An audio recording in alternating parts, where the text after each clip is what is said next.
महाराष्ट्र माझी जन्मभूमी, माझी कर्मभूमी, माझ्या अभिमानाचा स्वामी. कित्येक पावन नद्यांनी सुजलाम सुफलाम तो, रेतीत बागडता शोभे सिंधू सागर किनारी तो. सह्याद्रीच्या कड्या कपारी घुमणारा आवाज तो, दक्कन पटारी निजलेला शांत वादळ तो. भारत देशी गर्जितो, महाराष्ट्र हो, महाराष्ट्र हो.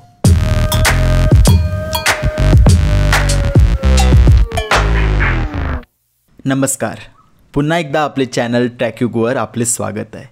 तसेच महाराष्ट्र दिनाच्या व कामगार दिनाच्या आपल्या सर्वांना हार्दिक शुभेच्छा. दिवसेंदिवस देशभरात पर्यटन बहरत आहे. तुम्हाला ठाऊक आहे का, राष्ट्रीय तसेच आंतरराष्ट्रीय पर्यटन करण्यात मराठी पर्यटक आघाडीवर आहेत.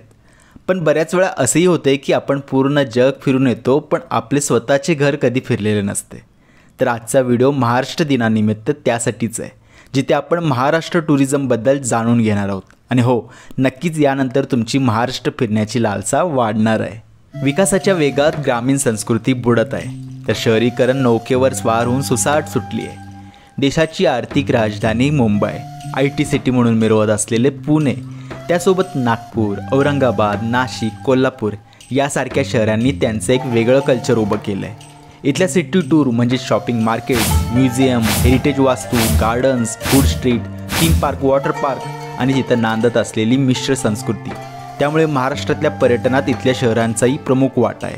महाराष्ट्राला तब्बल 720 किलोमीटर लांबीचा समुद्रकिनारा आहे, तर त्याला समांतर सह्याद्रीची डोंगररांग. या दरम्यान नांदत आहे पृथ्वी तलावरील स्वर्ग म्हणजेच कोकण.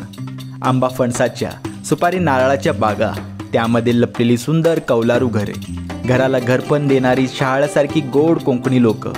या लोकांनी पूर्वापार जपलेली कोकणी संस्कृती. पालघरपासून सिंधुदुर्गापर्यंत कित्येक सुंदर समुद्रकिनाऱ्यांची सजावट, त्यातील कित्येक निरनिराळ्या वॉटर स्पोर्ट्ससाठी प्रसिद्ध. मालवण तारकर्लीतील स्कुबा डायव्हिंग हा एक त्यातील सुंदर प्रकार. फक्त गर्दीने फुललेले किनारे नव्हेत, पांढऱ्या सोनेरी वाळूंचे स्वच्छ किनारे, जिथे निळाशार सागरापुढे अजून काही नको असे स्वच्छ सुंदर शांत किनारेही इथेच आहेत. अशा या सागरात त्याच्या किनारी कित्येक जलदुर्ग आजही मजबूतीने ठाण मांडून आहेत. सिंधुदुर्ग, विजयदुर्ग, जंजिरा, खांदेरी, कुलाबा, सुवर्णदुर्ग, पद्मदुर्ग अशी अजून कितीतरी नावे आहेत. महाराष्ट्रात जेवढे हे समुद्री किल्ले आहेत ना, तेवढे अजून कुठेच नाही. कोकण म्हणजे फक्त समुद्रच नव्हे, तर इथे कधी कांदळवनाची सफारी करून बघा. इथल्या गावांमध्ये फिरून येथील लोकजीवनही अनुभवून पहा.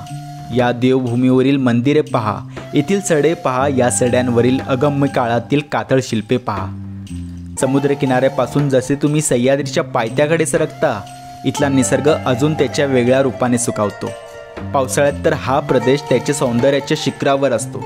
याच शिखर दऱ्यांमधून वाहणारं पाणी धो धो कोसळणाऱ्या धबधब्याचं रूप घेतं. डाबोसा, ठोसेगर, वज्राई, देवकुंड, काळू, कुंभे, भिवपुरी, नाणेमाची, कितीही नावे घेता घेता संपायची नाहीत. कोकणातून सह्याद्री ओलांडून घाटावर जाताना लागतात ते घाट रस्ते. या घाट रस्त्यांवरचा प्रवास म्हणजे एक अद्भुत रोड जर्नी.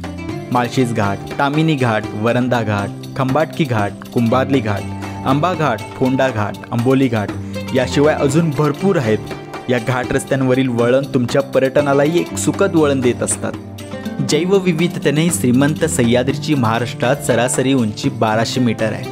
अर्थात या पर्वतराजींवर हिल स्टेशन नसतील तर आश्चर्य.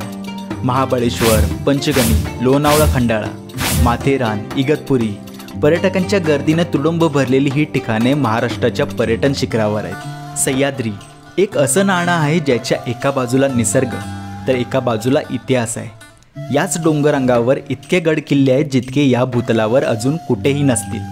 दुर्ग भ्रमंतीशिवाय महाराष्ट्राचे पर्यटन अपूर्ण आहे. शिवनेरी, राजगड, रायगड, सिंहगड, पुरंदर, प्रतापगड, पन्हाळगड, जिंदगीची हयात पुरणार नाही इतके गड किल्ले इतिहासाची सुवर्ण साक्ष म्हणून मिरवत आहेत. मोजकेच गड किल्ले आहेत जिथपर्यंत रस्त्याने पोहोचता येते. बाकी ठिकाणी तुम्हाला डोंगर चढावा लागतो. निसर्गाच्या इतिहासाच्या ओढ्यापायी महाराष्ट्रात खेळ रुजला तो ट्रेकिंगचा आणि गिर्यारोहणाचा. तुम्हाला ठाऊक आहे का, हिमालयापाठोपाठ सर्वात जास्त ट्रेकिंग ही सह्याद्रीत केली जाते. कोकण ओलांडून आपण महाराष्ट्रातले इतर भाग पाहू शकतो. दक्षिण महाराष्ट्र, खानदेश, मराठवाडा आणि विदर्भ. महाराष्ट्र राज्य एक असले तरी भौगोलिक रचना वेगवेगळी आहे. संस्कृतीमध्ये विविधता आहे, शिवाय बोली भाषाही कोसाकोसावर बदलत जातात. एवढं असूनही पूर्ण महाराष्ट्र नतमस्तक होतो तो विठ्ठलासमोर. पंढरपूरच्या विठुरायाच्या दर्शनासाठी कैक वर्षांनी चालू असलेली वारी प्रथा, याच माऊलीच्या भक्तीत उभा राहिला वारकरी संप्रदाय. आषाढी वारीचा जसा टाळनाद तसाच उभ्या महाराष्ट्रात जल्लोष असतो गणेशोत्सवाचा. बाप्पाच्या भक्तीला तोड नाही म्हणून पूजले जातात इथे अष्टविनायक. 12 ज्योतिर्लिंगांपैकी 5 तर महाराष्ट्रात आहेत: वैजनाथ, भीमाशंकर, नागनाथ, त्र्यंबकेश्वर आणि घृष्णेश्वर. 52 शक्तिपीठांपैकी 3.5 शक्तिपीठे आपल्या इथे आहेत: कोल्हापूरची महालक्ष्मी, तुळजापूरची भवानी, माहूरची रेणुका आणि वणीची सप्तशृंगी. याशिवाय कित्येक प्राचीन मंदिरे आहेत, जशी की अंबरनाथ, गोंदेश्वर, कोपेश्वर. जगातल्या श्रीमंत प्रार्थनास्थळांपैकी दादरचा सिद्धिविनायक व शिर्डीतल्या साईबाबांचे मंदिर इथेच आहे.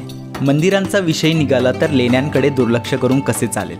तुम्हाला हे माहीत असायला हवे की देशात सर्वात जास्त लेणी महाराष्ट्रात आहेत आणि महाराष्ट्रात सर्वात जास्त लेणी जुन्नर तालुक्यात आहेत. अजंठा एलोरा, भाजा, एलिफंटा, कानेरी इथल्या लेण्या या जगप्रसिद्ध आहेत. इतर मोजकीच नावे झालीत. या लेण्यांचंही गड किल्ल्यांसारखंच आहे. इथल्या सर्व लेण्या पाहायला संपूर्ण आयुष्य खर्ची घालावे लागेल.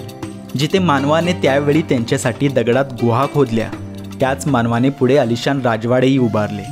महाराष्ट्रात असलेली ही राजवाडे त्यावेळेच्या इतिहासाची साक्ष तर देतातच, सोबत त्यावेळेची श्रीमंतीही दाखवते. कोल्हापूरमधील शालिनी पॅलेस व न्यू पॅलेस, जवळच्या इचलकरंजीमधील घोरपडे पॅलेस, साताऱ्यातील सातारा राजवाडा, फलटणमधील मुदोजी मनमोहन राजवाडा, जव्हारमधील जयविलास पॅलेस. फक्त श्रीमंती नव्हे तर स्थापत्य शैलीतून सादर केलेली सुंदर कला इथे झळकत असते. आधी मी म्हणालो त्याप्रमाणे महाराष्ट्राच्या भौगोलिक रचनेत फार विविधता आहे. कुठे समुद्रकिनारा आहे तर कुठे डोंगर, कुठे लांबच लांब शेतजमिनी आहेत तर कुठे गगनचुंबी इमारती, कुठे खुरटी वने आहेत तर कुठे घनदाट अरण्ये.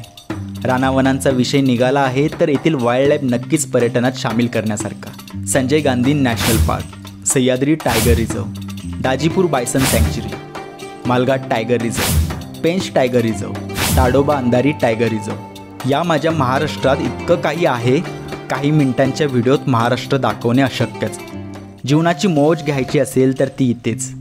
कोलाडमध्ये नदीच्या थरारक प्रवाहात केलेली राफ्टिंग असेल, कामशेतमध्ये आसमानी केलेली पॅराग्लायडिंग असेल, भंडारदरा किंवा पवनाची लेकसाईड कॅम्पिंग असेल, महाराष्ट्रातला ताजमहल म्हणजेच बीबी का मकबराला दिलेली भेट असेल, कास पठारावर फुलांच्या गर्दीत घालवलेले क्षण असतील, जेजुरीला हळदीची खेळलेली होळी असेल, भिगवणमध्ये बोटीत बसून पाहिलेले पक्षी असतील, नाशिकच्या कुंभात केलेले स्नान असेल, गोल्डन पेगोडामध्ये बसून केलेले ध्यान असेल, सर्वच अद्भुत. तर तुम्हाला हा व्हिडिओ कसा वाटला कमेंट करून कळवा. आवडल्यास लाईक करा, शेअर करा, चॅनलला सबस्क्राईब नक्की करा. लवकर भेटू पुढील भागात. जय हिंद, जय महाराष्ट्र.